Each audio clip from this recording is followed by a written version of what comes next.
Hey, what's going on? Ryan here with Intersection Records. I wanted to review the new album from IQ called Dominion.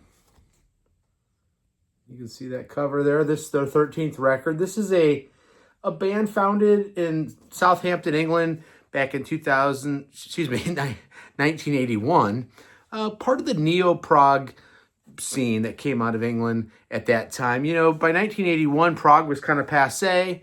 A lot of the great prog giants were not putting out material as much and kind of being passed over for new, you know, new wave stuff and pop rock and so forth. And out of those ashes came bands like IQ. This is a really good record. It's their first record since 2019's Resistance. Mike Holmes, longtime guitar player, is the producer, writes a lot of the material. And we still have Peter Nichols on vocals. Pretty cool cover, right? This is an interesting record. It starts off with a long 20-plus minute epic called The Unknown Door. And, I've listened to this a lot. And it keeps growing on me. There's a story being told by Nichols. Do we always want a story to be told in our prog rock? Do we want to get right to the proggy parts of what we love about prog, which is great guitars, synths, drums, time signature changes, killer playing? This thing starts off, with a long synth with vocals over it, kind of a whispery singing by Nichols. It's not even till the 2 minute and 40-second mark that we have introduction of piano. Slowly building, some cymbals coming in, around the 3:30 mark. Some acoustic comes in at 3:50. Finally in the 4.5 minute mark, we have a rock song. So, this is a 53-minute album, which is a really nice length for an album, right? We don't want it to be too long. I think their last couple albums were much longer albums. They're hard to get through. We get fatigued. By the 5:02 mark, we're into some killer searing guitars. Gets even heavier at the 8.5 minute. Again, this is a 2 or 24-minute song. Really gets proggy. Really gets a little bit darker. This rips. Nice guitar solos at 11 minutes. Time signature changes. Paul Cook is still on drums. He joined in 82. Incidentally, Mike Holmes, guitar player, he's been there since the beginning in 81. Peter Nichols on vocals, he's been there since 82. Tom Esau is still on bass, he's been there since the beginning. So we have a band that's intact and a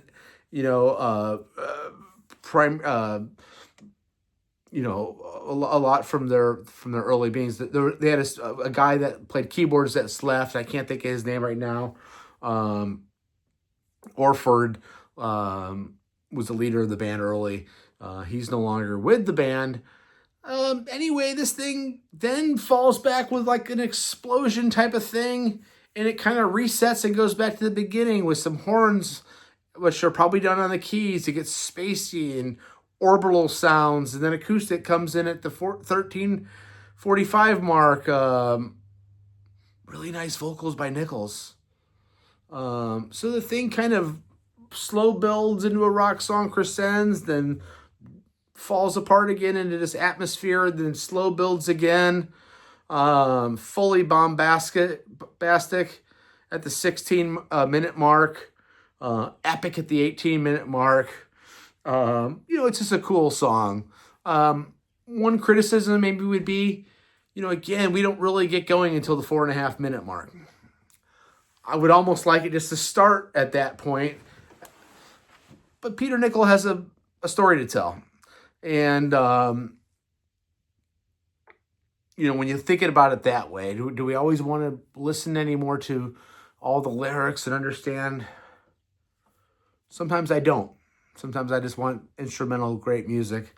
Anyway, the next song is the shortest song. So we go from a 24-minute song to a 3-minute song. One of Us. It's just a tender ballad, acoustic ballad, sung in the same kind of meter as the slower parts of the first song, The Unknown Door. It's pretty cool. The next song is the title track, or not the title track. It's called No Dominion, as opposed to the album's name, Dominion. Really nice 6-minute song, 6.5 minutes. Kind of a long, ethereal opening that gives way to some rock. But by far the best song for me is number 4, Far From Here. It's almost 13 minutes. It's another epic, and it's got a little bit more going on. Again, a mellow beginning. Vocals over atmospheric keys, but at the 250 mark, it gets heavier, synths, kick-ass. Sometimes when the synths come in, it reminds me of late 70s Styx a little bit, just in the tone of the keys. Totally kick-ass there. Compelling, top track, intense, galloping.